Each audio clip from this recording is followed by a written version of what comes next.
ప్రతి సంవత్సరం కూడా 12 మంది విశిష్ట వ్యక్తులను మహబూబ్ నగర్ పట్టణానికి సేవలు అందించిన వ్యక్తులను ఎంపిక చేసి వాళ్లకు ఈ పురస్కారం అందజేయాలని చెప్పి కార్పొరేషన్ తరఫున అందజేయాలని చెప్పి ఒక నిర్ణయం జరిగింది. చాలా మంచి ఆలోచనగా దీన్ని ప్రజలు కూడా ప్రశంసిస్తూ ఉన్నారు. ఈ సంవత్సరం అనేక అభివృద్ధి కార్యక్రమాలు కార్పొరేషన్లో జరగబోతూ ఉన్నాయి. రాష్ట్ర ప్రభుత్వం నుంచి కేంద్ర ప్రభుత్వం ద్వారా వీలైనన్ని నిధులు తీసుకొచ్చి ఈ నగరాన్ని మన 15 కార్పొరేషన్లో మేటి కార్పొరేషన్గా ఈ నగరాన్ని అభివృద్ధి చేయాలని చెప్పి ఎన్నో ఆలోచనలు చేస్తూ ఉన్నాం. గౌరవ ముఖ్యమంత్రి గారికి కూడా ఒక ఆలోచన ఉంది.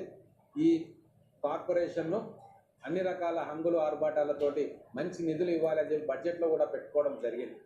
ఈ సంవత్సరం మహబూబ్ నగర్లో ప్రతి ఒక్కరు కూడా సుఖ సంతోషాలతోటి ఆయురారోగ్యాలతోటి వర్ధిల్లాలని, మత సామరస్యంతో అన్ని వర్గాలు అన్ని కులాలు కలిసిమెలిసి అన్నదమ్ముల్లాగా ఒక కుటుంబంలాగా మెలగాలని చెప్పి ఆ భగవంతుని మనసారా కోరుకుంటాము.